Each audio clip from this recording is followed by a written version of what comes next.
What is happening, Steeler Nation? What's going on, folks? Welcome to the latest episode of Terrible Towel Tuesday, live from the Steel Basement. Welcome. Thank you guys for tuning in. We're going to jump right into it. We're going to talk about the early commenters just saying hello. And then I'm going to give you my thoughts, as far as my topics and things of that nature. And then we'll take some phone calls and then we'll be up out of here. I'm getting better with my efficiency, man, is, being faster. I like that. But let's say what's up to the early commenters. Let's get that out the way. Charlie Brown, Carolina Larry 24, Ron Simpson Gaming. What's going on? Hello, Miss Lanisha. How you doing tonight, Miss Lady? I hope you're doing well. Make sure you guys take time to say hello to Lanisha. Who skates?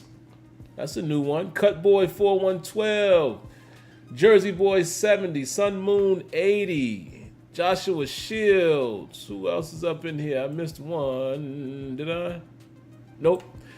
Rajan, Bettsburg, Jim Enman, Brandon Yancey, Rod Dilla. What's going on, Rod Dilla? Larry Monick. And I guess we will stop it right about there. El Capo. And hold on, one of you guys sent me an email. Let me see who it was, man. Y'all said y'all were going to call in. I was late reading it. Let me see, who was it? You said, I hope you got a chance to watch all 22. I will call in tonight if you're taking calls. A lot of subliminal shots taken from players, guys in the huddle, worried about getting the ball more than focusing on the game plan.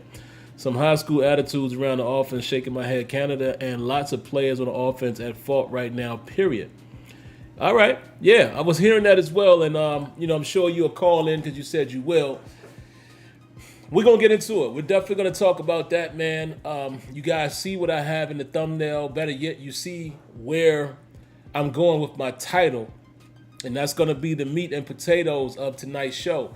I'm going to also announce today, I actually, didn't go into work. I didn't have to commute into work today, nor will I be commuting tomorrow because, I got a lot of stuff going on. Some of you guys know about the home. I told you guys that after the post-game show. And maybe I'll mention it again, man, because, again, I like to keep you guys informed of what I'm doing because I feel like we're family.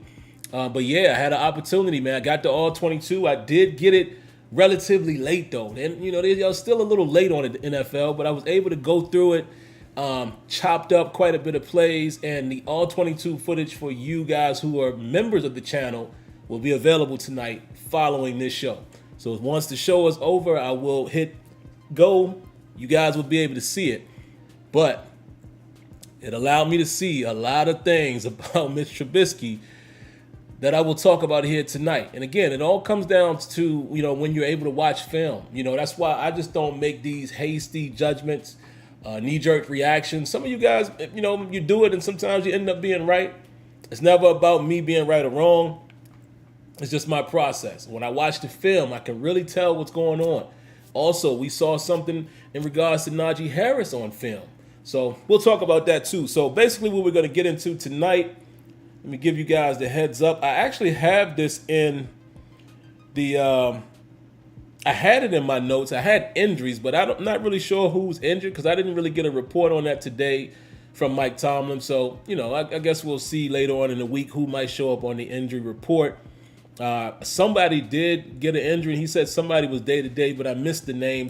But I don't think it was anything relative, as far as, something that we really needed to be concerned about. So I don't have that, but I will give reflections on the loss, preparing for the Browns, thoughts from Mike Tomlin and his presser, key things that I took from that, and then the Mitch Trubisky versus Kenny Pickett, and me kind of talking about where I think Kenny Pickett is better already from what I've seen from Kenny Pickett in the NFL, and giving my little assessment on Mitch Trubisky. So, all right, let's get into it, man. Let's see. Let me grab my notes here. All right. Tomlin points, and I'm going to read them as I copied them. Tomlin talked about one-on-one situations we didn't take advantage of. Yeah. Yeah, that's kind of where I'm going to go when I get into Mitch Trubisky. Yeah. Talked about some one-on-one situations that we didn't take advantage of. And he said that could be, basically he said it could be quarterback and or play call. So I thought that was very interesting. But we're going to get into it. He also talked about Mitch needing to be more aggressive downfield. He said he could and we could. So that's why I said I think he's talking about both play design as well as decision making by Mitch Trubisky. So again, for some of you guys that say, Matt Canada sucks and this, that, and the third, maybe he does. I don't know. Like I said, I have a certain process. I think what offense that Matt Canada is putting out there can still work. I don't know where it compares to other offensive minds in terms of offensive coordinators. So I've never been the type that's going to ride or die for him. I'm just saying, and I still feel this way, it's still a little bit early for me to say that it can't work. What I have seen from the offense, I think it can work. Now, does Canada have issues calling certain plays at the right time? Perhaps. Situationally? Perhaps. So it's certain things like that. A couple things I heard Ben Roethlisberger say, maybe he's taking up for the quarterback, but, Ben kind of said something to the effect, too, of, when a certain play is called and if it gets negative 2 yards, that just is what it is. So, I don't know. I still don't know. I can't quantify or qualify my thought process if I were to say, oh, this guy's trash. I can't necessarily say that because I don't know what the situation presents. I think you will start to see it over time. Again, what did I say? This game against the Patriots, I started seeing a little more of last year's offense creak out. Started peeking its head out, rearing its ugly head. And I'm like, I don't want to see that. And week one, I felt like we were doing a couple things, new wrinkles from a Matt Canada, a little bit of last year. But I said, okay, I see what you're doing there. Like the little touchdown pass, the swing, play action, swing pass to Naji. That was cute. Okay. But then what did I say following the game this past Sunday? I was like, yeah, that offense looked eerily similar to last year. So again, I'm going to give it a few more games, man, and see how we may adjust or may not. And then at the end of the day, I said this before the season started. If we don't feel any better about Matt Canada after this season, then yeah, he's got to go. Just that simple. But I thought it was interesting that Tomlin said he could and we could. So that is definitely including coaching staff in terms of play caller and QB as far as being more aggressive and taking advantage of one-on-one situations. I cannot agree more with that statement. Tomlin also mentioned that they penciled in up-tempo. So he says it's kind of penciled in. They use it when they need to. Here's the only question I have for, I'll say Mike Tomlin, as well as Matt Canada. And whoever else is aiding in the calling of offense. Why don't we use it more? Because can anybody answer that? Mitchell Trubisky had his best performance moments when we were in no huddle. So did Ben Roethlisberger. So my question is going to be, why don't we utilize that more? Again, I put that on offensive coordinator. And I also got to say, I'll put a little bit of that on Tomlin too, because if Tomlin has a hand in saying when and when we're not going to do it, you know, a lot of times when he's doing his press conference, he talks, he talks inclusivity, right?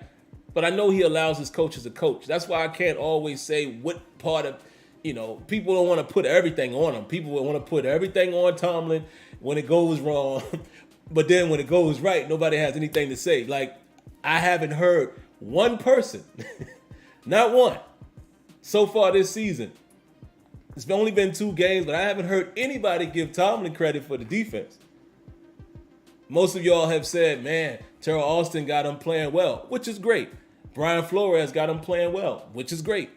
But like I said, it's funny how, the general fan puts everything on the head coach. It don't matter if it was special teams, offense, defense, player not being on the field, all of that, they put on their head coach. So that's why I always say I don't know what role he plays in making decisions on the type of offense we run. But I will give him some of that Because even as the head man, if you see something is working and or not working, you should intervene. So I don't understand why we don't run no huddle more.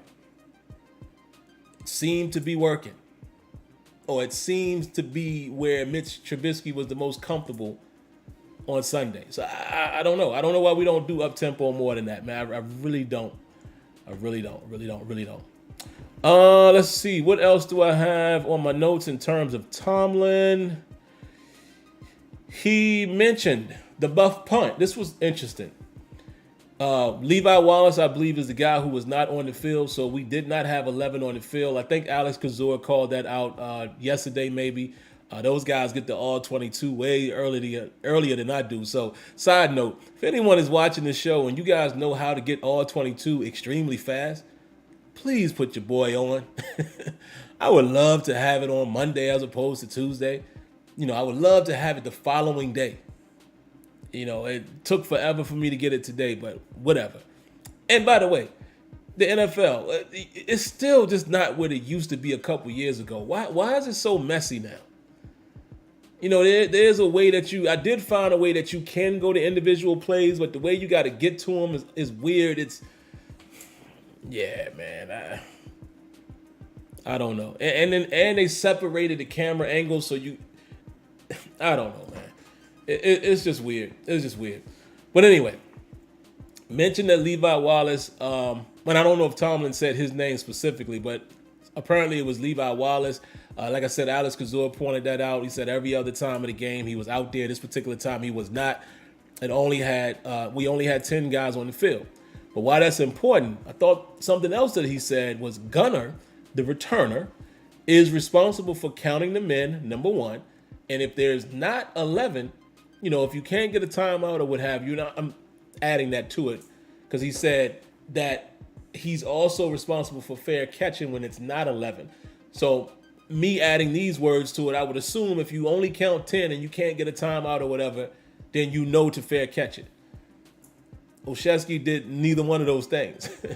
Didn't appear to identify that there was only 10 guys, nor did he fair catch it. And I don't remember if he officially called for the fair catch. What I do know is he didn't secure the ball. So with Tomlin saying he's supposed to fair catch it, that's what he's saying, in general. But at the end of the day, you're supposed to catch the football. That's primary number one. But again, why didn't anybody notice there were only 11, 10 guys out there? I could put that on a bunch of people. If he says it's the returner, great. But what about the people up in the booth? What about all of the coaches on the sideline? And, it's a lot of, these things happen. It's not just the Steelers, but it's frustrating when it does happen to the team you root for. Does that make the coaching staff inept or stupid or whatever you want to call it? No. They missed it. But again, sounds like the responsibility also is on the returner. We've seen it. How many times have you watched football and you see the guy doing like this? So, come on, Gunner. And you fumble? Remember what I said in the post game. Don't be surprised. Don't be surprised if a guy like Steven Sims is up this week. I know it's a short week, but don't be surprised. We have seen Mike Tomlin go away from a punt returner and or a kick returner after they fumbled. Steven Sims did it in preseason. He's on the practice squad. I'm just saying, keep your eyes out for that. Let's move on. The next one, Tomlin said Mitch is doing a good job with things that come with the position. He's not. Let me talk about this because it's a two-parter here. First, let's address that comment.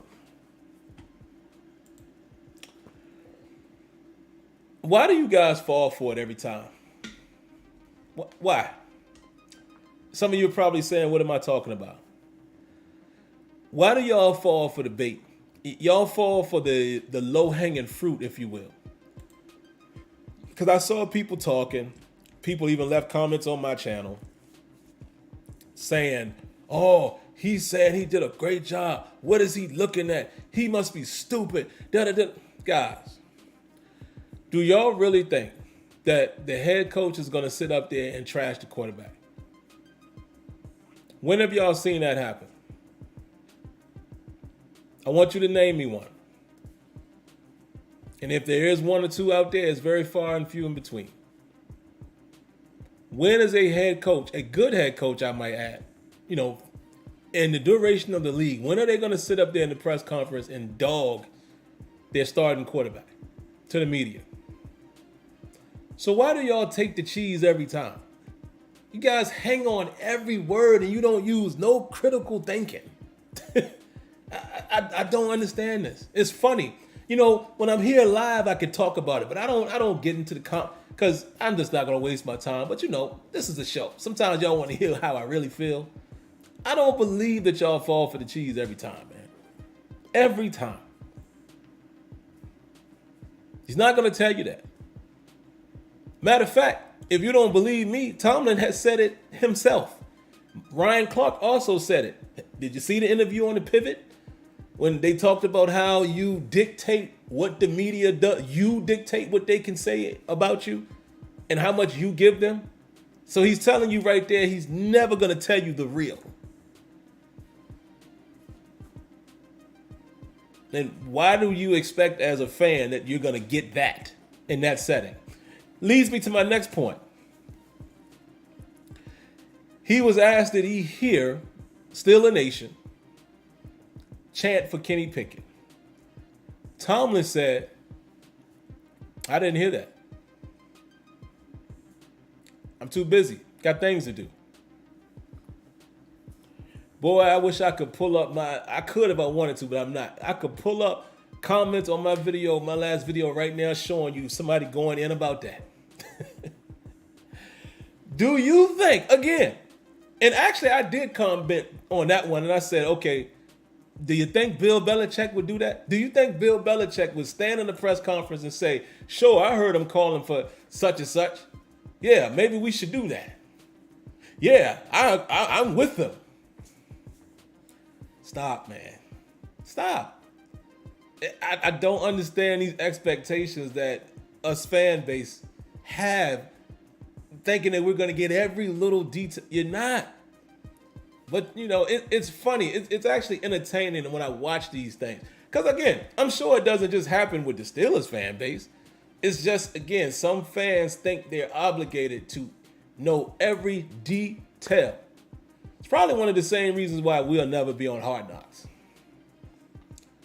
I don't see it happening. But do y'all really think a head coach is going to stand up there and admit, come on, man, come on. Of course he heard it. He's always giving credit to when Still a Nation shows up. If you pay attention, doesn't he always say that Still a Nation was big tonight? He hears everything. You think he don't hear Kenny? Of course he does. I appreciate y'all though, because it's rather entertaining. Let's move on. What else do I have? I think that's all I got as far as Mike Tomlin. So those were the things I wanted to address. Excuse me, what I pulled out of the conference. Very good video Kenyon sent me a little bit before the show. So I just watched the highlights. He kind of gave me the marks where to go. But I'm going to go back and really watch in depth. But it's Ben Roethlisberger's podcast. He had Merle Hodge on. And he made some great points, and I'm just going to give you high level. One point he made was back in the day, I think it was after Chuck Noll, I think it was after that, or either when he was there and on the way out. I can't remember, but, Kenyon can correct me if I'm wrong. But he basically referenced the fact that at that time they were trying to make an offense work with the personnel.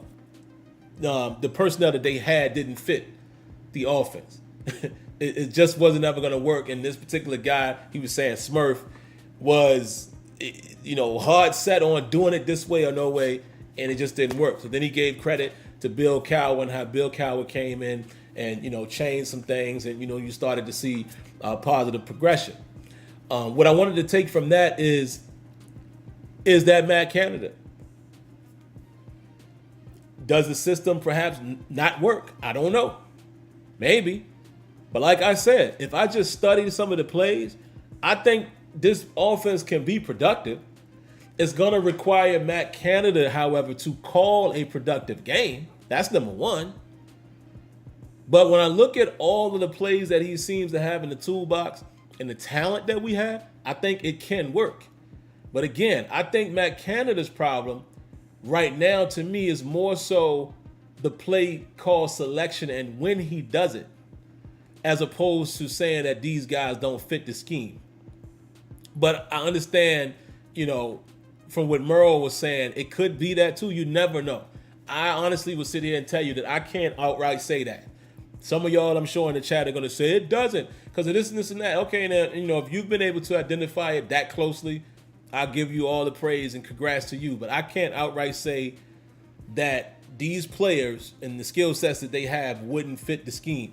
I think the scheme that I'm seeing that he's trying to run with the mobile quarterback and all of that can work because we have a lot of athletes out there. I just think it is going to come down to execution. So yeah, we'll see. We'll see. But the other thing that he talked about, and again, I encourage you guys to go check it out for yourself. He gave a very good assessment of Mitch Trubisky, and the high level, what he basically said was the guy just doesn't make consistent throws consistently enough. And it was an excellent way that he broke it down. He even referenced a moment in his college career where he was able to come to that determination, and that's how he's always felt about him. He said that's why he was ran out of Chicago. And the way Merle was saying it, I don't think you can disagree. And I think that is a very fair assessment because, again, when I watched the game, the last two games, even some in preseason, you could say that. He makes a money throw. And then he misses a very important throw, like the one I talked about post-game. Merle Hodge mentioned this as well. That swing, the wheel route to Naji. You can't miss that. And even Big Ben said it as well. He was like, that could change the game right there. That's a game changer. You cannot miss that in that moment. You just can't. Ben also said, hey, Ben was giving Mitch a little more leeway.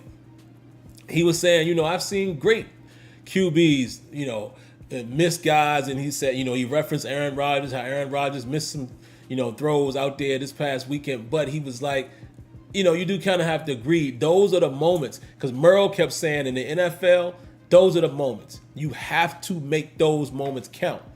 And, man, he can't miss them because, guys, even when I looked at it on the 22, put it out in front, man. Naji's in front of the guy, man, and it's –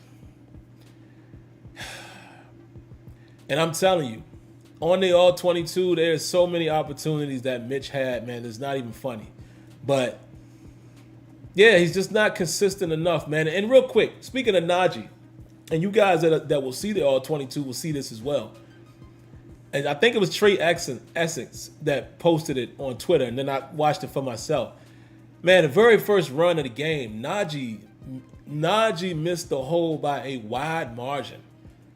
I count 3 runs after watching the All-22. I got to watch it a second and third time, but after a quick run-through of it, I count 3 runs, at least 3, where Naji just bounces it outside. And the lane is there. One of them I even showed my wife. It's funny because you guys are going to hear that in the footage. And I said these exact words. I was like, I even showed my wife. I said, yo, look at this. Where do you think he ran? And she was like, oh, well, it looks like it's open right there.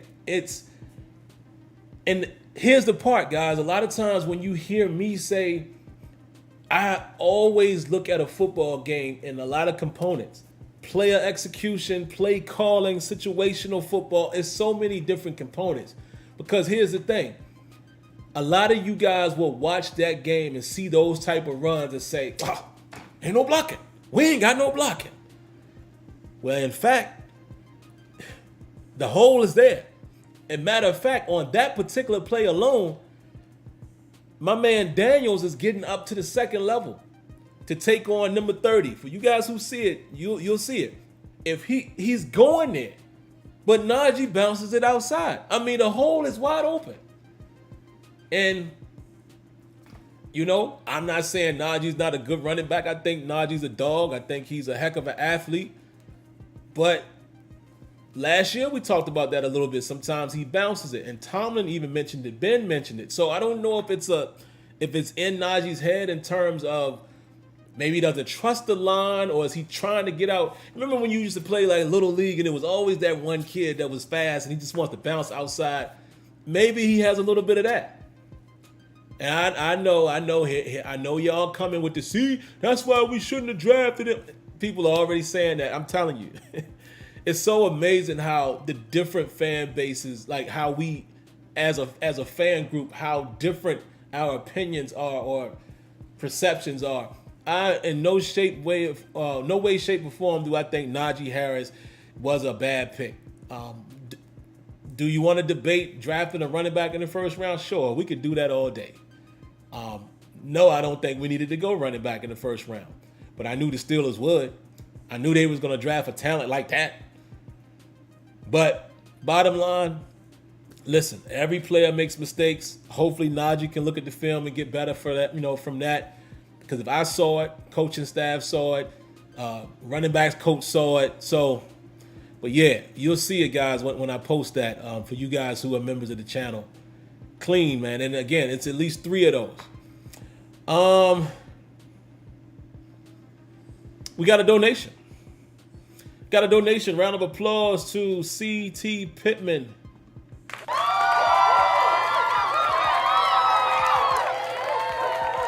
He says, check your Twitter DMs, bro. I sent you something. Let me take a peek at it.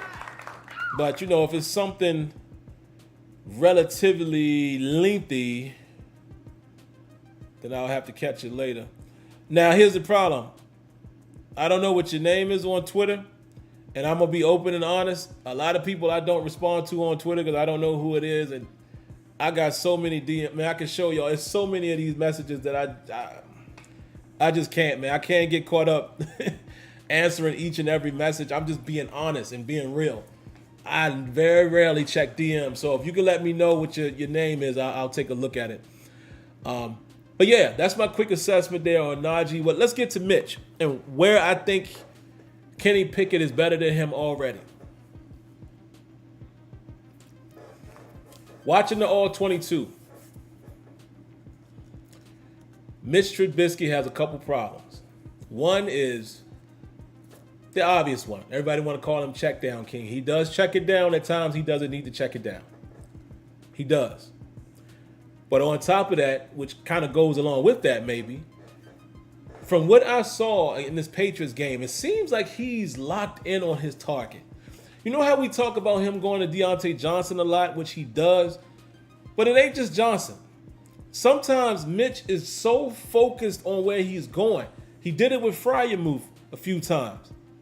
And I'm like, if you just scan the field, because guys, when I show that footage, or if you have the ability to see it yourself, there are moments where this dude has time in the pocket, and that's what's so key. I show in my breakdown, there's times where he has, there's time there, bruh. The time is there. And for whatever reason, he quickly goes underneath. Doesn't push it downfield, doesn't look in the middle of the field. There's a play that he checked it down to, I want to say he checked it maybe to Freiermuth. Yeah, it's a stick route. If I remember correctly, it was a stick route. He throws it to Freiermuth immediately. Chase Claypool is on the outside of Freiermuth. He has inside position on the defender. Claypool actually creates contact on this shoulder. So if I'm the defender, Chase Claypool's coming right at me, creates contact here, gets the inside. It's like a little dig or in route, whatever you want to call it, and it's wide open.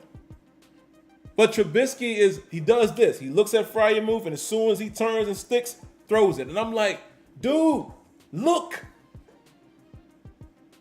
So one of his biggest problems that I'm seeing is he's locked in. Another problem, he doesn't seem to trust the protection.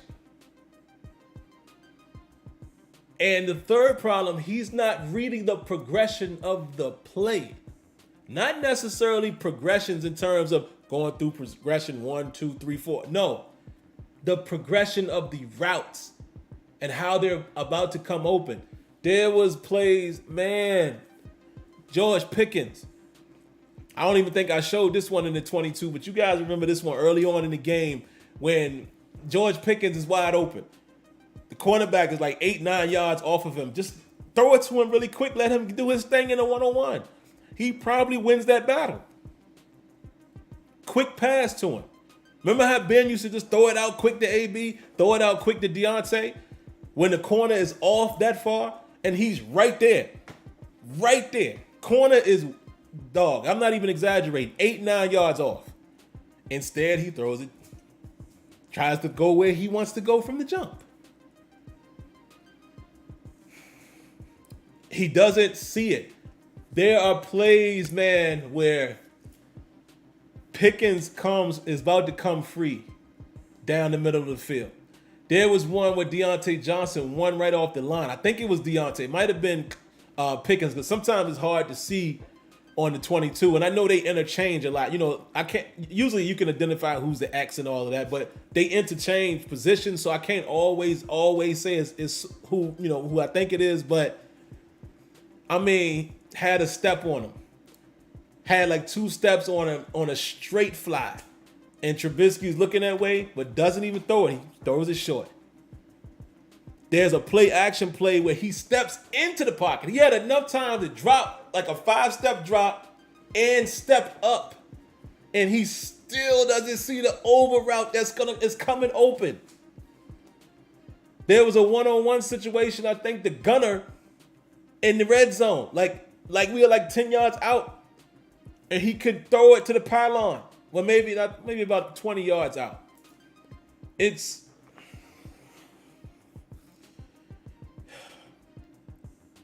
And that's where Kenny Pickett, in my opinion, is already better in the NFL. I'm only talking about the game where Kenny got off. Remember the anticipation route he threw to Freiermuth with pressure in his face? So Kenny has shown us that he can do that. Now, can I sit here and say Kenny Pickett would do that every time? I can't. There's no way I can say that. We've only seen this much of him in the NFL. But from what I've seen in preseason, I think that's where Kenny Pickett might be a better option. I'm going to get to the donation. Round of applause to Kev So Fun. Appreciate it.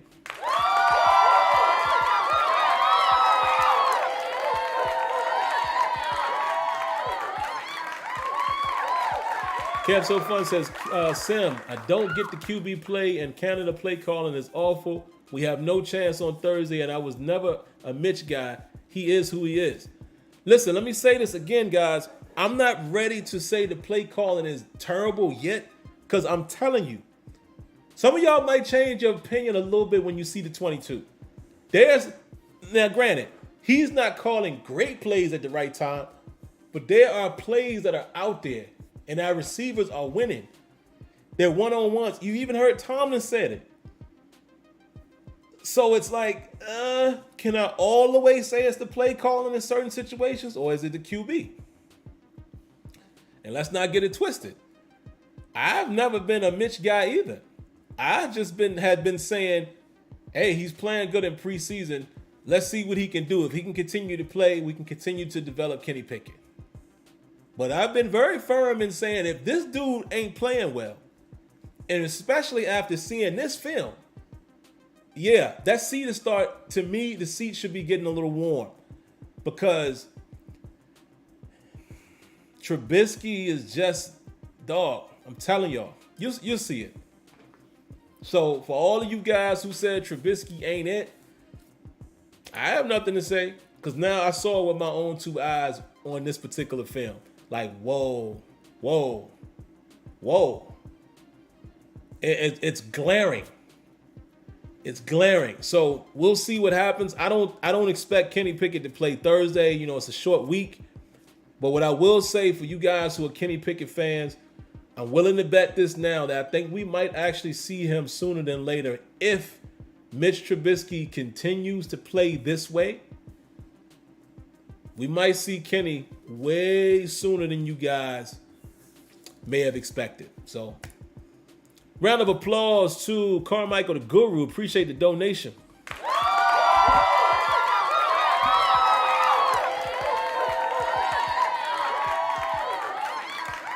Said Kenny has better mechanics, footwork, looks off safeties. Already mentioned in the past about his accuracy and anticipation throwing guys open. Yeah. And Carmichael, I definitely remember you mentioning that. And let me tell you something. That is where your boy Mitch. Oh man, it's bad, man. It's bad. And Carmichael, let me see. I think you are. I'm not 100% sure because it's not showing me now. I think you are a member of the channel. So if so, you're gonna see it. Like I said, guys, all 22. I was able to get it done today because I did not have to travel. You're going to see it following this show. So stay tuned. Give me about 5 minutes or so after this show is over. You're going to see that footage. And boy, boy, oh boy. That's all I can say. Oh, man. Yeah. But even with all that said, it's exciting, man. It's exciting because this is different for us. You know, I'm embracing it. I told y'all I didn't have a lot of expectations for this season.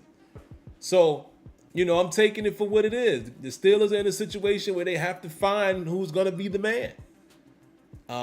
They want to go with Mitch as a bridge gap, but hey, he's not playing well. You know, the trigger's going to get pulled. So we shall see. But all right, man, let's open it up for some phone calls, man. And you guys know the routine. Listen, y'all did an excellent job last week. I got to say that.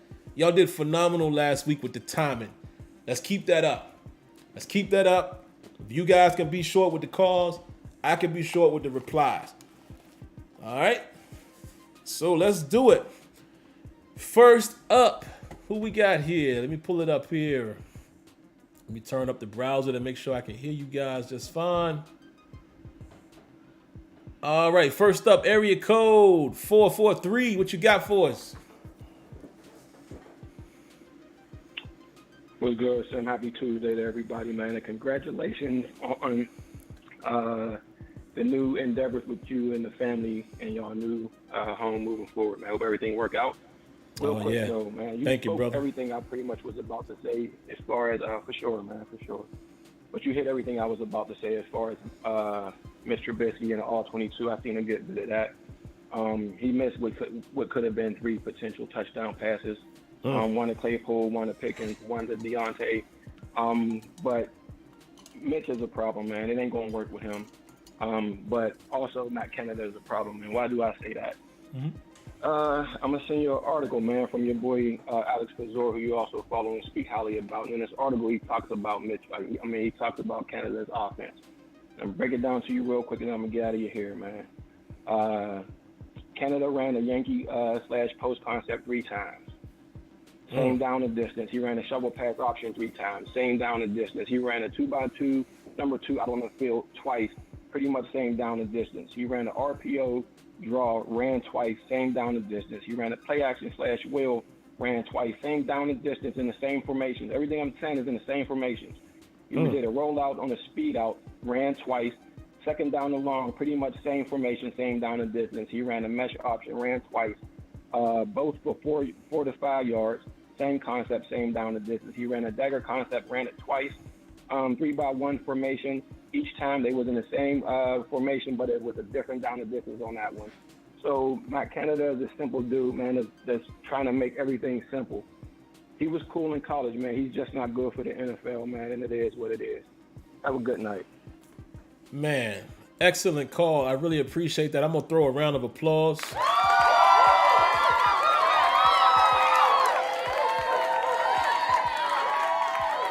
I'm going to throw a round of applause for 2 reasons.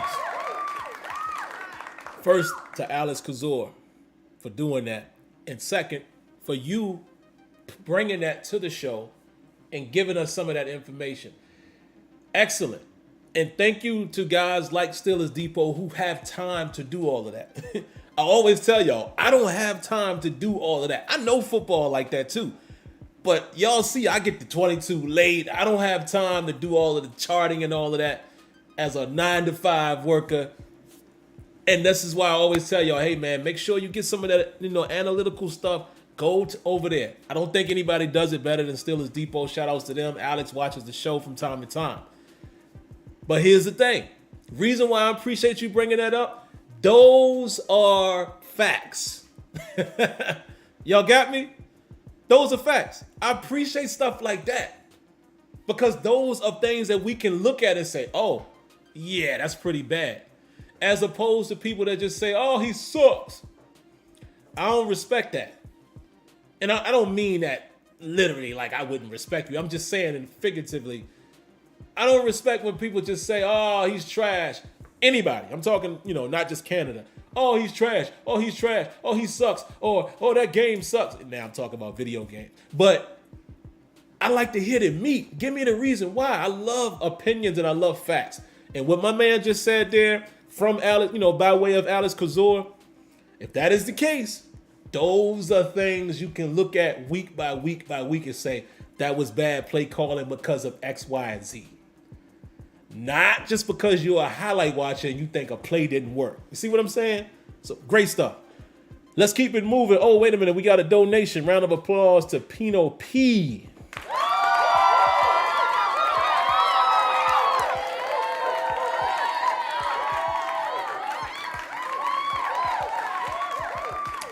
Okay, he has a counterpoint. He says, if those plays were executed right the first time, he probably wouldn't have called the same play again. Perhaps.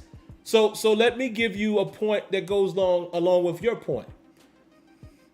Let's see how Matt Canada adjusts.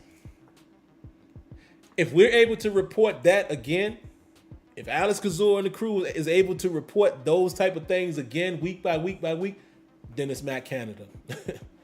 You understand what I'm saying? So I'll give him some bail if I had to and say, okay, so you saw something you liked and you just felt like you could execute it.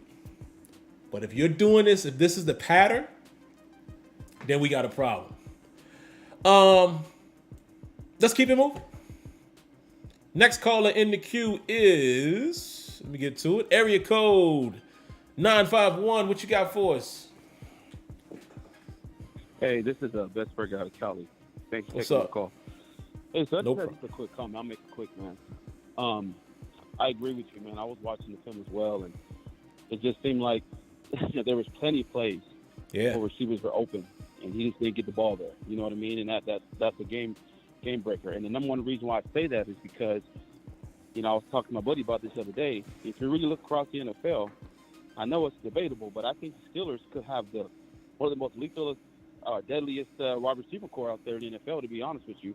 Yeah. If you stack it across and you throw in Calvin Austin, which, I know it's debatable. We haven't seen him yet, but you throw in that speed out there to confuse defenses. You got some big body guys and DJ to work the field, not to mention Pat Fryer and Naji. Mm-hmm. So if the Steelers can just get the quarterback out there to just hit these guys when they're open, we're talking about a whole different, outlook on the season, man. That's all I got. Thanks. Man, you can make a great point there. I mean, we've all said it, and it's funny, right? Don't y'all feel funny sometimes when we say that about our team because it feels like it's biased, but it ain't. We got talent. Deontay is a beast. Come on. Claypool can be a threat.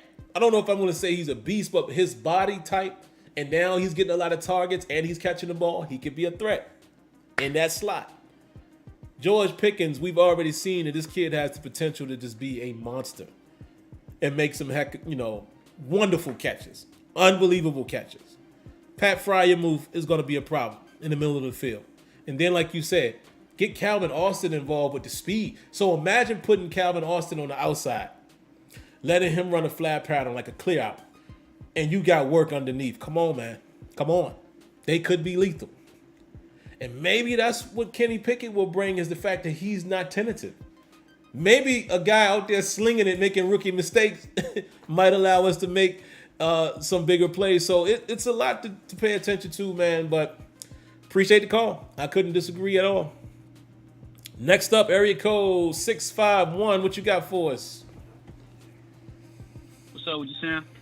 What's going on? Not much, man.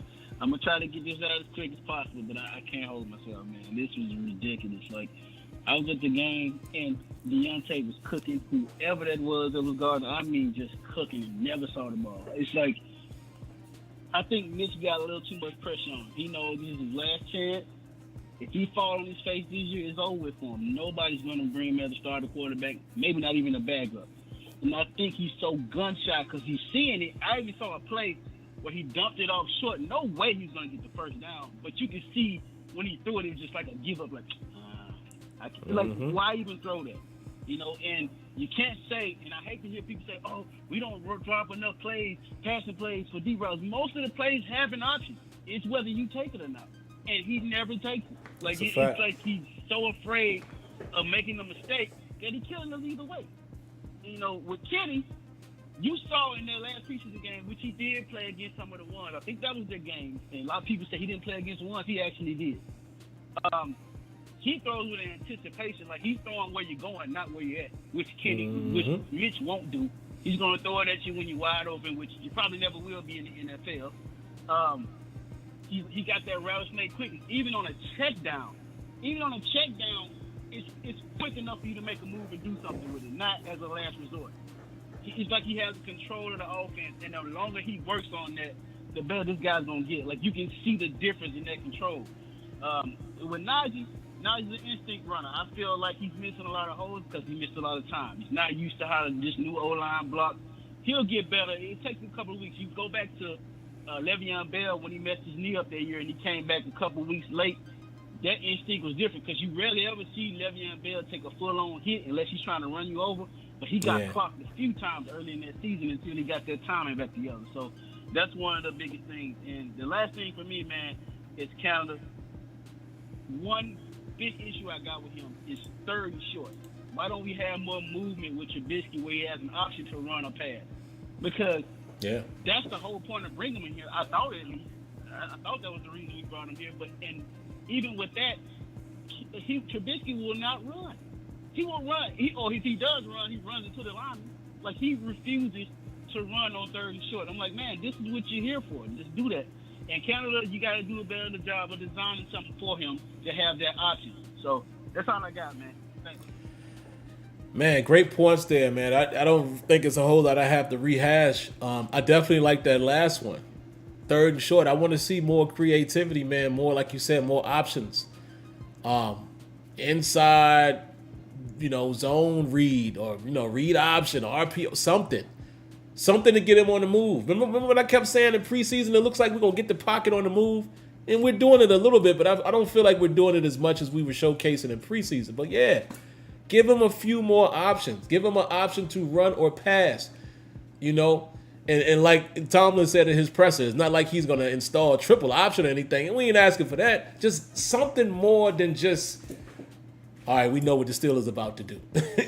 Come on, man. Let's utilize that mobility. And speaking of Mitch not running, what was he doing on that Judon sack? Can somebody please tell me? Because I showed it in my All-22 breakdown, and I showed how if he just hangs in the pocket for a split second, he's looking where he should go. And he decides to bail, and then he does that. Where was he going? What was that turn back? Let me move on. You guys are doing great, man, with time, but we got like 3 more calls in the queue, so let's keep it going. Area code 937. I believe this is Johnny. What you got for us? Sam, good evening. What's up, Sam? What's going on? You hear me clearly? Check this out, man. Hey, Gunner. How you doing, buddy? Oh, man, how you doing, Bill? Hey, buddy, how you doing? You guys got a tough defense over there. Well, Gunner, we're going to need a favor. And you'll be well compensated. Yeah. Hey, that's me as a Steelers fan. I can't help my mind goes there when we know the allegations and such. Now, I might be paranoid, but I'm sorry. My mind did go there. You feel me? It just makes you wonder, man. It makes you wonder sometimes, I tell you. But anyway, that's my I'm not an impersonator, but that's my Bill Belichick impersonation, man. Anyway, man, we'll see, man. But, I don't know, man. I just want to say, man, even with Canada's offense being, simple and such, those guys are still getting open, man. Yeah. It's just like you said, just a couple more seconds, that ball, man. Pickens ready to burn. He was frustrated. He knew he had him beat, man. I mean, all of them. I'll say this without my black and gold glasses, they have the potential to be one of the best wide receiver groups in the NFL, and that's without the black and gold glasses. And we can see that, man. We have a beautiful array of wide receivers. So with that, they were still getting open. So the question, yes, and I'll watch some more film, man, because I don't want to be one of those, Kenny, and we get the same thing. You feel me? But then I studied more tape, and I was like, wait a minute now. No. This boy looks like he's a little more accurate to me and a little more aware. And I would say intangible, fearless, if you will. I'd say he's a little more fearless, man. I see a little fear in Kenny's eyes, man. But in his, in Mitch's eyes. But in his defense, how does it feel to have people chanting another man's name already? That's gotta, you gotta be really mature to handle that. Yeah. Imagine that, y'all. Imagine you out there and the nation is screaming for, that's not going to build up the confidence exactly. Can you feel me? So, I feel for him on that, but this is business, man. So I believe Kenny will be in there before the season's out. I'm sure we all see that coming. Is he going to be better? Is the question. I believe so. Because I believe he'll let that ball go. He has that trait, the fearlessness, man. Is what I believe that's going to help get him through and get us through. So, all right, man, I ain't going to hold you too long, man. Always a blessing to be on here. Peace and love. Man, peace and love, my brother Johnny, man. That Bill Belichick impersonation was classic, man. And I think we all felt that to some degree. Like, man, what's going on here? Kenya texted me right away, say, "Oh, he just want to give the ball back to his old team, huh?" But yeah, man. I think we're getting close to Kenny. And again, guys, it's funny. I'm just watching the chat, and not just Steeler related, just in life. It's funny how I see how people can speak so confidently off of speculation. It's the craziest thing in the world, and that's just a life thing. Like, some of y'all speak as if y'all live, breathe, and sleep with Tom, like you know everything about him, or everything about this guy, or this guy. Like, it's cool to have an opinion on a player, coach, etc., but I don't understand how anybody can speak so a matter of fact with speculation. It's weird. That's a weird trait, man. It's weird. But whatever. Let's keep it moving, man. Area code 859. What you got for us? Yo, what up, Sam? This is Carmichael. Yes, sir. I want to borrow a little bit of your time, man. This might get a little lengthy. I'm going to cut it short as possible, though. I was going to say, man, I want you to do me a favor and go look at some Kenny tape. Step almost in the way, but it's clean as hell. You going to see it as soon as you watch it. But, yeah, man, Mitch he's done, man. In that same video about how many plays Canada ran, yeah, he did run some of the same plays, but in that same video, he showed Mitch and his ups and downs, and he missed DJ and Claypool in the same play. Like, it's the same play on the goal line. Both of them got open by the pylon. He didn't see neither one of them and took a sack on top of that. But neither the facts. But what I want to also get off my chest is, man, y'all got to get off the defense, bro, because they gave up 17 points. Like, if you complain about 17 points, man, yeah, like, right. I'm kind of questioning your logic on football, man. And for real, I'm just ready to see Kenny, man, but I'd much rather it be like the Jets week when he got like 9 days to prepare and actually, get the game plan under his belt.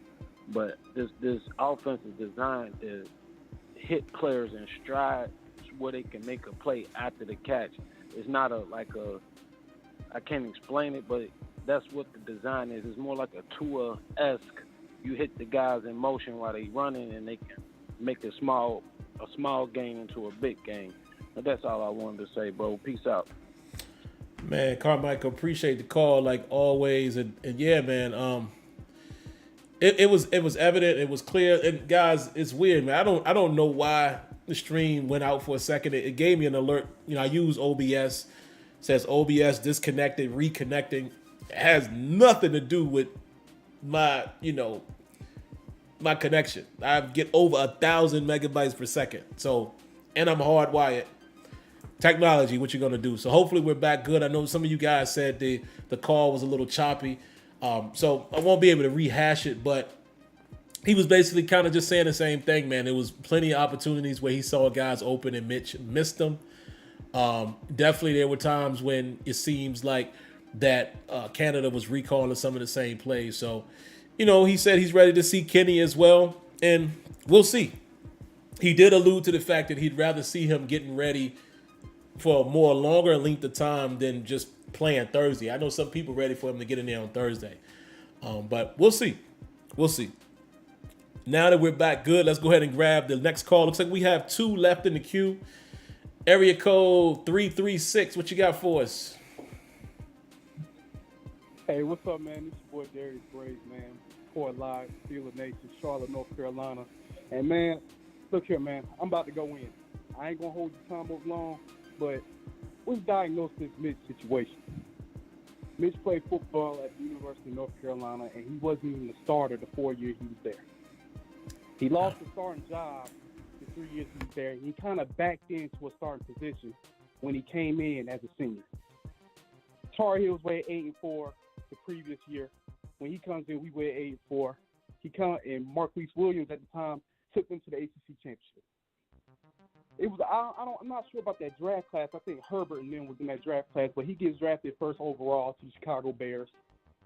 And it's kind of like he backed in to a situation, And then what I'm telling folks is Mitch did not take that team to the playoffs. I think that he was just the quarterback of that squad.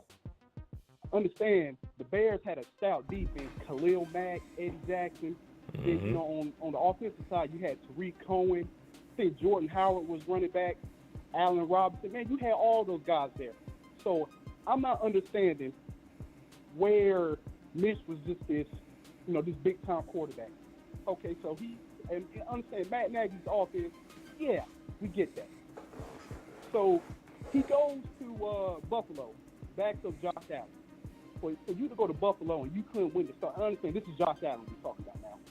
But you went to Buffalo and you was just a backup there. So, and I understand, my man, I was not fun with signing him in the offseason. Because, understand, had Dwayne Haskins never passed away, in my all belief, it would not have been no Mitch Trubisky. So, let's diagnose this game, man, against the Bengals. He puts up no points. Like the throw to Naji Harris for the touchdown, that was cool. But other than that, what I noticed about Mitch is every time we have an open receiver, he wants to throw a check down pass. Just like my man Carmichael said on the last call, he's going to throw a check down. And it looks like he's scared. Man, real ballers, man. If you're a baller, man, you're going to go out there and you ain't going to care what nobody got to say. So my thing is this right here. Diagnose this New England game. New England is not a good football team. If you can look what Stephen A. said on ESPN. New England is not good this year. They're going through their stuff, their withdrawals this year. Pittsburgh was a better team. The better team did not win that game Sunday. I want you to look. George Pickett is open probably about 90% of the time on Sunday. What does he do? He throws a check down. And, and I'm just tired of it. And as you can see, I'm just looking at the ESPN reports, man. Trubisky is really not taking the blame of this game. Yeah, you saying you need to play better, but you said that against Cincinnati. Okay, so it's 3rd and 8. You throw a check down to your boy Warren from Oklahoma State. You throw a check down to him when, look at the tape, man. You had Deontay Johnson open downfield. You had George Pickens open on a wheel right there. Because understand, you throw George Pickens the ball right there, he's going to miss one tackle. Or he's going to get us to a 2nd and 2. You throw a check down. And then, and I'm just, and it frustrates me because I don't know what Steelers Nation is looking at. We putting blame on Matt Canada. Okay, yeah, understand. The play calling is suspect. We're not saying that. But what we're saying is a baller going to go out there and ball, man. Why are you putting blame on Canada, man? Go out there and just play ball. And you folks Kenny Pickett, man, I'm going to tell you this right here. If we do not go out there and win Thursday, it's time to play Kenny Pickett. I'm going to say this right here before I go, my man. Look at Kenny Pickett play against Miami, number 2. Now, Miami came in number 2 in the nation. Pittsburgh was 4-7. This was Kenny Pickett's first start as a true freshman, and he went out there and did that against the University of Miami at number 2. And they was going in to play in the college football, playoff that year. Look at the tape, man. Kenny Pickett is ready. This man is 25 years old, 5 years at the University of Pittsburgh, Heisman finalist, ACC champion, ACC Offensive Player of the Year. What are we saving? This is another situation I feel like, because honestly, man, I see Steelers Nation just talking trash about this man. He hasn't even touched, and he looks good. He looks good out there in his preseason. He looks good. Out there making plays, no hiccups or nothing. Kenny Pickett is ready to play. And I'm going to tell you this. If we do not win against Cleveland Thursday, it's time to put Kenny Pickett in. I think after the Browns, we play the Jets, if I'm not mistaken. I could be wrong. But the Jets is coming. It's time to put Kenny Pickett in, man. It's time. That's all I'm going to say. Man, definitely appreciate the call. Definitely. But I have to say this. You guys got to keep these calls short. I let that one rock because it's the second to last of the night. But y'all got to keep these calls shorter. You know, I know y'all have a lot to say. I feel you. I be having a lot to say. But we can't just say, hey, I'm going to try to. Nah, I need y'all to stay within the time because I don't want to have to mute anybody. But going forward, I might have to because y'all just be going. I appreciate all of it, but we got to keep it down because I'm telling you, it's going to be nights like this, worse than this, where it's going to be way more calls. But I will say this to you. One thing I will say, unfortunately, you know, untimely passing of Dwayne Haskins, I don't think that affects Mitch Trubisky because let's not forget Dwayne Haskins went to work out with Mitch Trubisky on the weekend that he unfortunately passed.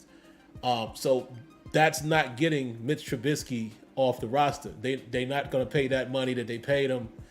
You know, if anything, maybe Mason Rudolph is not there if Dwayne Haskins plays better. But nah, I don't think that's going to move Mitch. However, again, you know, it's funny when I look in the chat, some people were disagreeing with you in terms of Matt Canada. I'm kind of right in the middle with it, man. It's like, listen, I can't outright say that the man's complete scheme is trash. You know, the repetitive play calling, yeah, that's a problem. We got to keep an eye on that. But at the same time, there were multiple opportunities to get guys the ball. So Trubisky's got to play better. Matt Canada has to coach better. And that's just where we at right now. And yeah, it might be Kenny time. And again, if Trubisky continues to play like that, it's definitely Kenny time. All right, guys, I believe this might be the last one of the night, man. Area code 931. What you got for us? Hey, what it do, Sim, man? Hey, this your boy Rough House, man. What's up with you? Oh, man, Rough House. What's going on, brother? Man, good, man. I know it's been a second, man. But I want to say right now, on behalf of all Steeler Nation, the Eminem experiment is going so badly right now. And when I say Eminem, I'm talking Matt and Mitch. The boys mix like bleach and doo-doo. You know what I'm saying? Not a good combination. We saw their rendition of The Wizard of Oz with Matt Canada doing the Scarecrow and his rendition of If I Only Had a Brain. And it worked out terribly. Route concepts, terrible. Play calling, awful. Predictable, all of that. And then we have my man Mitch, you know what I'm saying? Mitch Pittsburgh Steelers, you know, doing the Cowardly Lion. And it's been noted, and there's word out that he has a medical condition. They say he's got in between the hashitis, which means he's allergic to the middle of the field, and he has a allergic reaction and breaks out in 3-yard dump-off pass. So we've got weapons, big body, able, sure-handed weapons that can work that middle of the field, especially in that intermediate area. And a lot of people want to put some blame on the O-line, but the O-line did an adequate job of giving him time in the passing game. The run game, not so much, but in the passing game, giving him adequate time of keeping the pocket clean, and from time to time, he was able to step up. But, yeah, man, there needs to be some changes. And I agree with one previous caller, that if Mitch doesn't tighten it up and turn it around by Jets week, we need to go ahead and start the Kenny Pickett era. Hey, my coach Mike T said the standard is the standard, and Matt Canada and Mitch Trubisky are both Pop Warner right now, man. But as always, man, y'all know what it is. You know what I'm saying? If you're not subscribed to the homie Sim, you're slipping on your pimping. And as always, I am that boy Box. This is Rough House Boxing TV. Man, y'all make sure y'all stop by the house. Just be sure to wipe your feet and close the door behind you. Yeah, and the Golly Green Giant, a.k.a. Triple G, was defeated handily by Canelo Alvarez, and it looks like we may have Bud Crawford versus Errol the Truth Spence coming down the line in November. That's what it is, man, and I'm out. Jeez. My man, Rough House, man, appreciate you coming through, and yeah, man, you know what it is with that boxing. We got some good ones if we get that one coming, and you know that Triple G definitely looked older. You know, it definitely wasn't exciting as we thought it would be from the previous fights, but I kind of thought it would go that way. But Bud Crawford and my man Errol Spence, yeah, that's one I would love to be in attendance for. But all right, man, let's get back to the show here. I love that. He says the Eminem connection. So I can take the headphones off now, that being the last call. Yeah, listen, man. Like I said, I see a combination of both. I see a combination of Mitch Trubisky not playing well, not reading the progression of the play, not trusting himself in the pocket, checking it down too often, not taking advantage of the matchups. And I see Matt Canada calling some repetitive plays. You know, again, as the caller earlier outlined, as Alex Kazor outlined. So it's a combination of both. Like I said, the plays are out there. I do think there's success that could happen in this offense.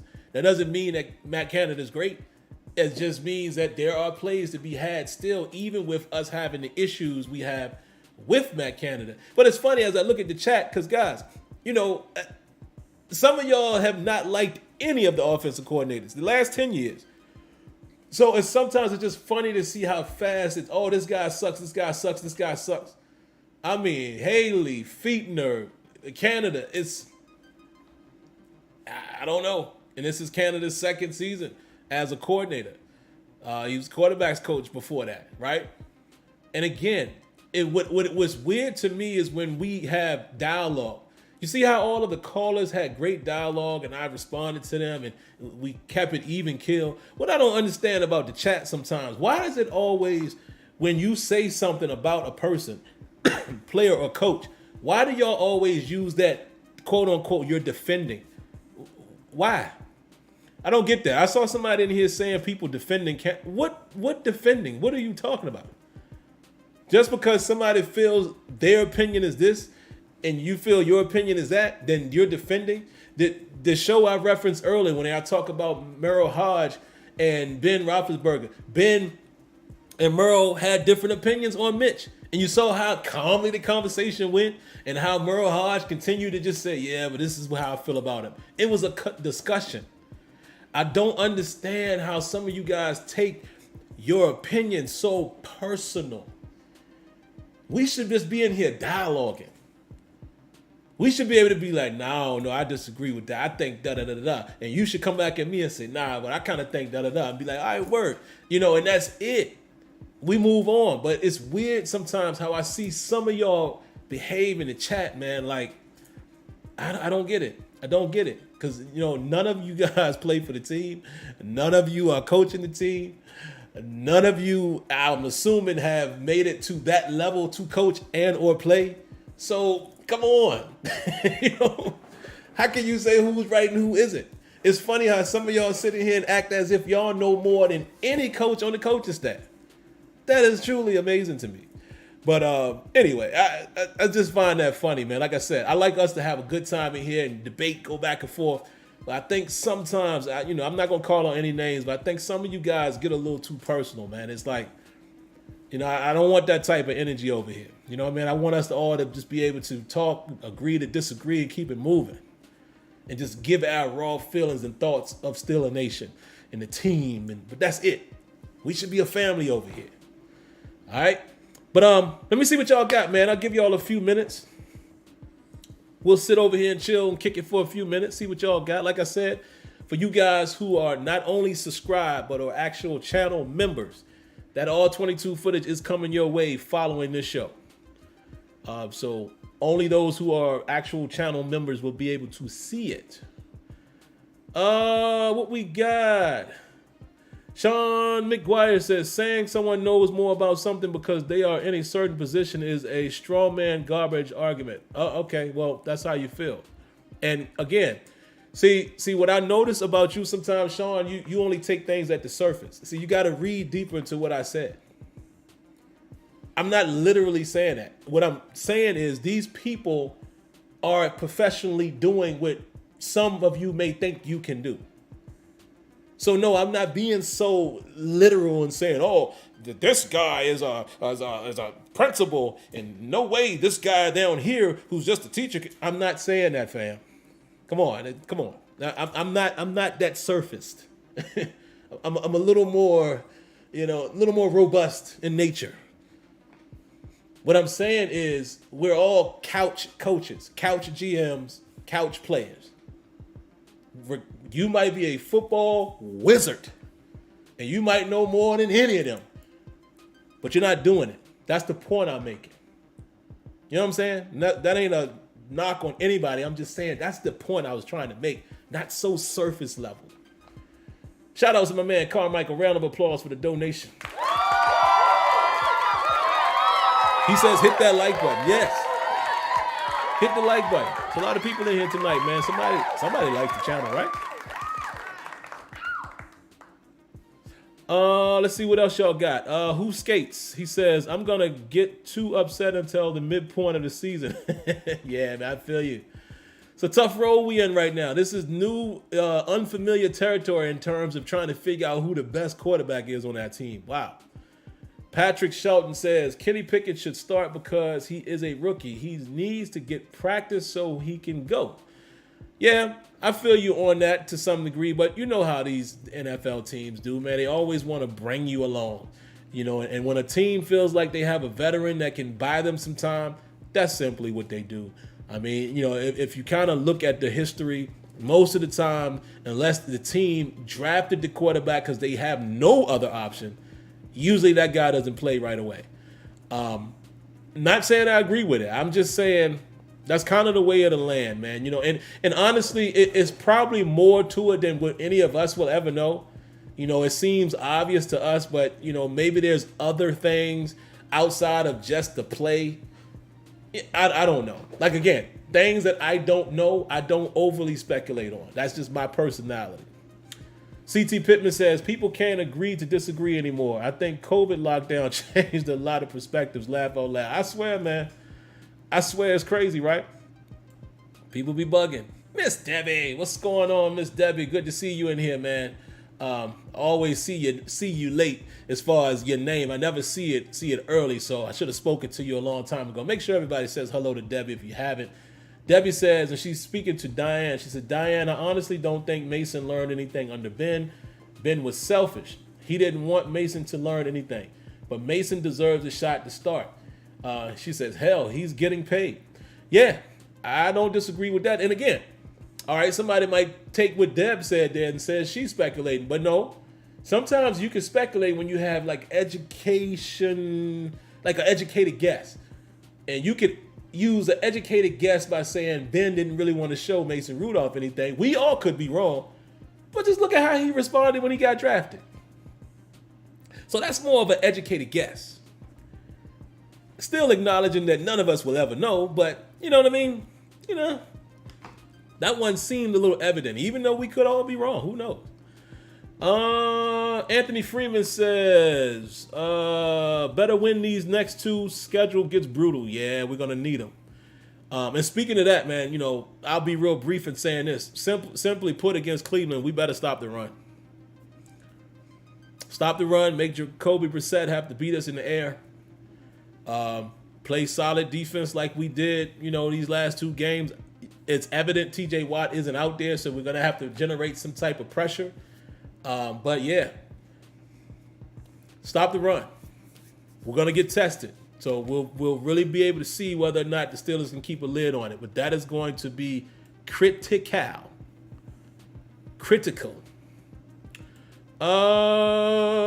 Who else we got up in here? The only Darius Graves says Mason had his shot. Okay, I think that's what he's saying. Had his shot when Ben got hurt. Tied against the Lions and got benched by Doug Hodges. Yeah, I do think Mason Rudolph. Now, one thing Mason would do is he'll push that ball down the field. Whether we like him or not, that's one thing differently he would definitely do. And sometimes it's to his detriment. Jersey Boy says, I don't understand how some fans saying OC sucks, but same time they are saying the wide receivers are getting open. Jersey, let me give you one of these.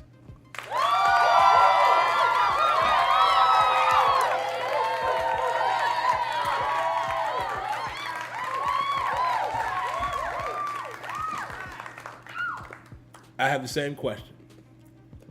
Now, notice Jersey Boy said some fans, not all. Some of y'all have been on the Matt Canada not good train, and I respect that because you came in with that and you stuck to it, and you haven't switched up. But Jersey Boy is absolutely correct. There are some fans that are saying how bad Canada is, but at the same time they're saying, man, these receivers are open all down. So was the play call bad in that scenario? Then that's why I get confused. Like I said, I'm right in the middle with Canada. There's times where I feel like his situational play calling has been a little questionable. Remember, I've been talking about that. I talked about it in preseason. But also, there's some times when I've seen him pull a rabbit out the hat. And I'm like, oh, okay, I see the little wrinkle there. But don't fall in love with the predictable stuff. Keep that mixed bag. So I'm kind of like, I think he can make this offense do something. He's just going to have to improve in situational ball. And the stuff that Alex Kazua outlined, he cannot develop a pattern of that. And I will sit here tonight and say if he is doing that as a pattern, he got to go. If you can every single game you can go and he ran this against this look again. He ran shallow against this look again. He ran dagger against this and he ran Yankee. Dog. No. If we able to chronicleize it like that, there's a serious problem. Round of applause to CT Pittman, man. Appreciate the donation.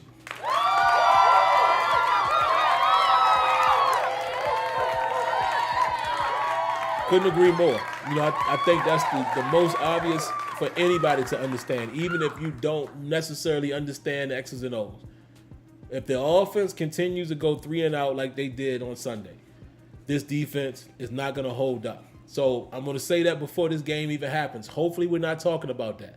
But before this game even happens, if the offense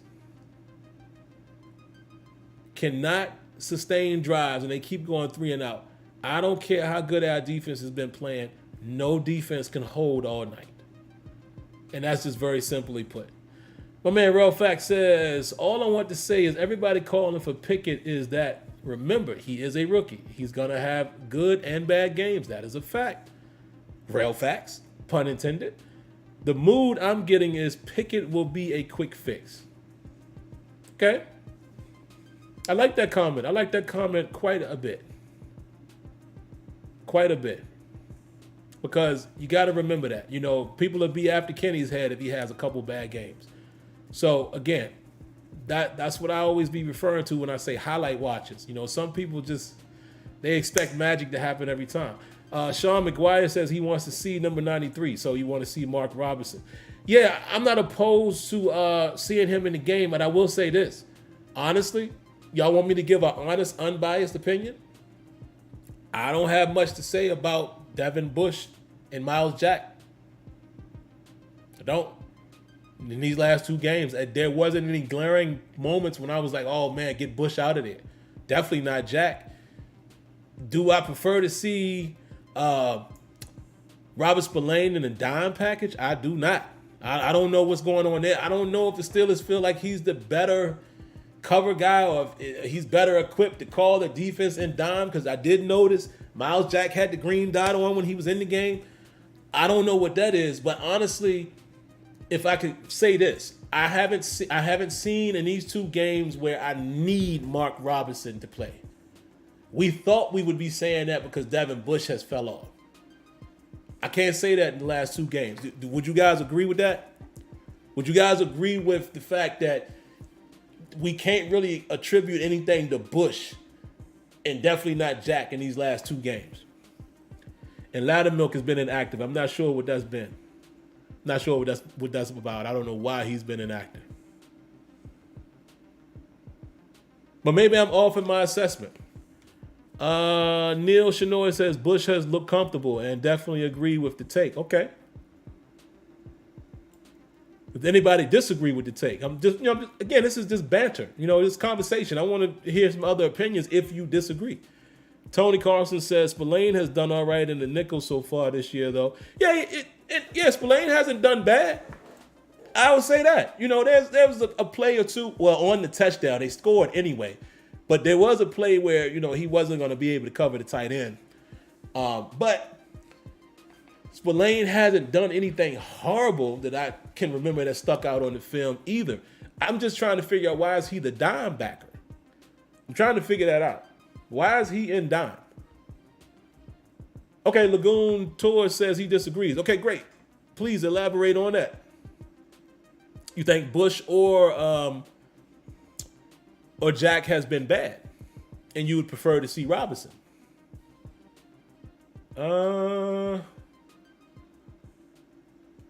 Sean says he thinks Spillane is in dime to tackle. So do we think he's a better tackler than Miles Jack?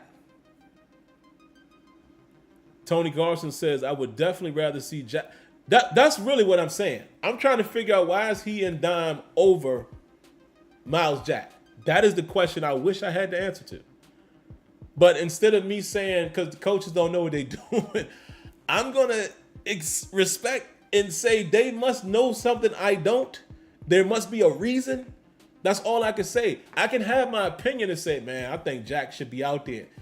But I'm not going to act as if I know more than the entire NFL staff, NFL coaching staff. Not saying that it isn't possible for me to know as much football. I'm just saying I'm going to trust in the staff knowing something. Ratbird says, Bush playing like a third-round pick, 100, not top 10. Oh, okay. I don't know if I could disagree with that. He's not making any splash plays or anything, so yeah. Yeah, that's a good, fair assessment.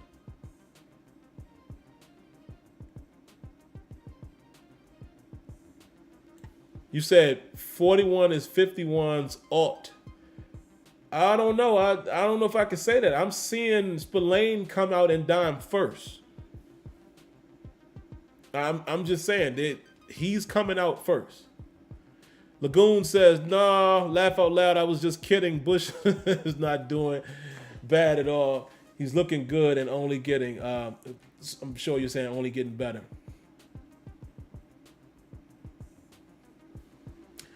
Good assessment there, Kenyon. And no, I'm not saying that because Kenyon is my boy, but I think that's fair. He says Bush isn't playing bad. He's just playing. That sums it up. And that goes along with my other man's comment there, who said, whoever that was, if I scroll back up, but he said that Bush isn't playing like a top 10 pick. You're right. He's playing more like a third. He's just playing. I fully agree with that. All right, let me take like one or two more, man, then I'm going to get up out of here. Anybody else? Anybody else? Anybody new? Anybody's name I haven't called tonight?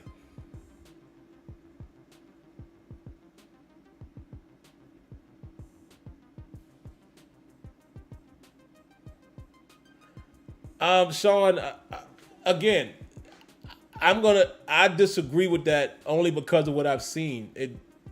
Spillane is coming in on dime. And I get what you're saying in theory that he's taking a breather, but does the term 3-down linebacker mean anything? We've seen this. We see this with other teams. There's one guy who doesn't come off the field. Ryan Shazier did not come off the field. Devin Bush didn't come off the field. Remember? before his injury. He was the dime back. He was the first and second down. Like, it should not be. I don't care about being an alternate. It should not be that Robert Spillane. I'm not saying it shouldn't be. I'm just saying in theory. Robert Spillane is coming in first in whenever we go down. That to me isn't an alternate. That's who we want in first. From what I've seen, maybe I missed it. Do you guys agree or disagree? I know Sean disagrees, but do any of you guys, am I off with that? Have you guys seen the same thing? I'm about to go ahead and shut down Blog Talk. Get that out of here. But y'all tell me, maybe I missed it. But to me, I swear it seems like Spillane is coming off that bench and dime first. First. Diane says, Sim, why do we see it, but the coaches seem to make no changes with all the plays? Only thing I'm going to say about that, Diane, is I look at it in reverse. There's no way that we all see it and the coaches don't. You know what I mean? The real question is, why aren't they making changes? Right? I don't think the question is that they don't see it. I find that hard to believe, but it's a valid question. What you're saying is why no changes are made. Very valid question. The same thing I can say about the no huddle. When we went up tempo, we moved the ball. Why did we not go back to that? I don't understand that. That's right. Seasick. He says Spillane been playing dime since preseason. This is what I'm talking about. This is what I've been saying.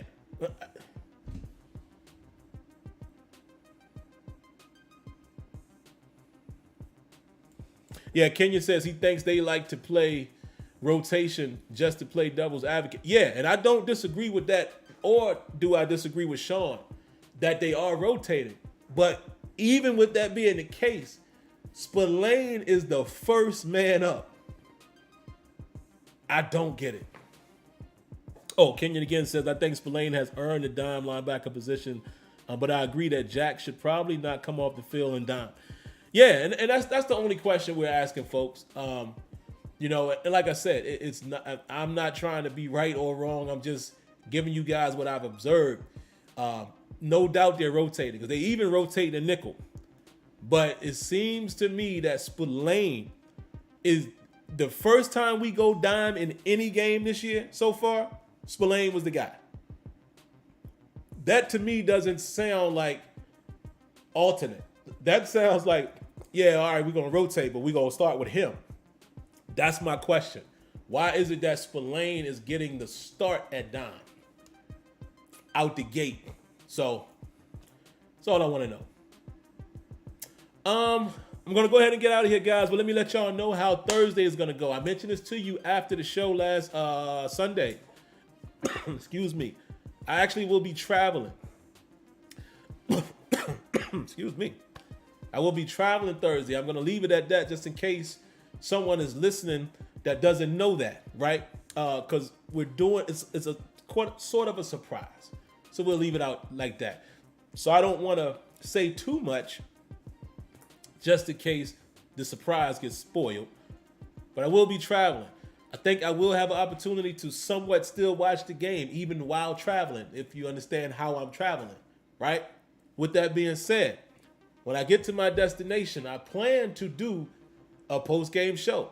Now, if I've watched the game, I could give light comments. If I haven't, why am I coughing so much? And no, I don't feel bad or anything, in case anybody. But if I haven't been able to see the game great, then I'll still do the post-game show, and it'll be more like you guys. I'll be like, yo, so what happened? Y'all tell me, what was the issues tonight? So the plan for now is to do a post-game show at some point Thursday night. All right. Hopefully I will have been able to watch the game. If I haven't been able to see it the way I'll need to see it, then what I will do is build my case based off of statistics and kind of come on and we'll do it like that. Like, all right, it looks like we were unable to do this, do that. And if I didn't fully see the game, I'll let you guys in the chat drive it. You know what I mean? But you'll probably hear from me on Thursday night. So just giving y'all that heads up that's what's going to happen. I'll have to do a show on location. Other than that, man, listen, like I said, we got to stop the run. Got to force the Browns to be one-dimensional for the most part in terms of passing.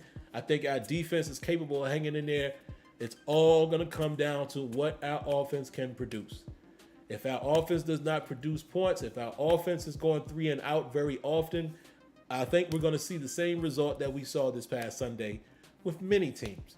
Not just Cleveland, not just the Patriots. Many teams, that will be the result if we cannot figure out how to run the football ourselves, not go 3 and out, push the ball downfield, work the middle of the field. That's 4 things. If we can't do those things, that sounds like a lot, then we're going to be having these conversations. So there you have it. But before y'all go, I'm going to remind you all, if you haven't already, make sure you do that. Like button, subscribe, turn on your notifications. That's very easy. Doesn't cost you anything. Now, what will cost you just a little bit, small fee. If you want to join the channel, feel free to do so. Click the join button. You will become a member of the channel. Those of you who are members, you will see my all-22 breakdown following this show. Give me about 5 to 10 minutes to hit the word go or the button go, and you guys will see it. It will be private. Only members of the channel can view it, and I hope you enjoy that in advance. Outside of that, guys, I hope you all stay well. Stay safe. God bless. Good night. Thank you for tuning in to another episode of Terrible Towel Tuesday. I'll catch you in the next one. Peace.